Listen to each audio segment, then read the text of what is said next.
دا موږ تاسې څنګه یو پر بل لعنت سره وایو؟ پر معمولي خبره لعنت دې وي در باندې، په معمولي خبره د الله په غضب اخته سې، د الله په قهر اخته سې، دوزخ دې وایي ځئ سه، هغه جهنم دې وایي ځئ سه چې بل یې په رنګ وي، په معمولي خبره. او پیغمبر علیه الصلاة والسلام څه فرمایي؟ لا تلاعنوا بلعنة الله ولا بغضب الله ولا بالنار، رواه ابو داود.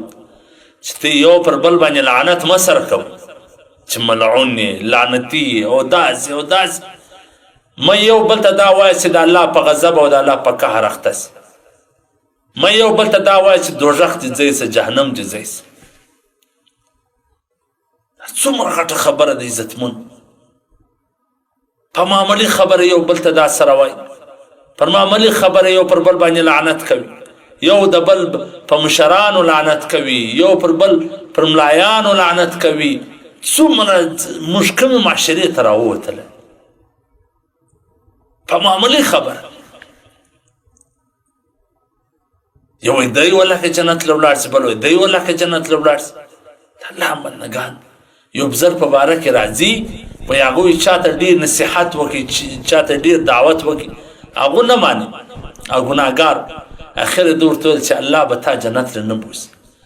الله جل جلاله د ده د دوزخ فیصله وکړه، دغه ګناهګار د جنت فیصله وکړه. الله ورته وفرمایي چې ته څوک یې د جنت او د دوزخ فیصلې کول والا؟ دا خو د الله اختیار دی، څوک جنت له بی، څوک دوزخ له بی. په ظاهره به په حدیث شریف کې راځي یو سړی کارونه د جنتي کوي لیکن یې به دوزخي، یو سړی به په ظاهره کارونه د دوزخي کوي یې به جنتي.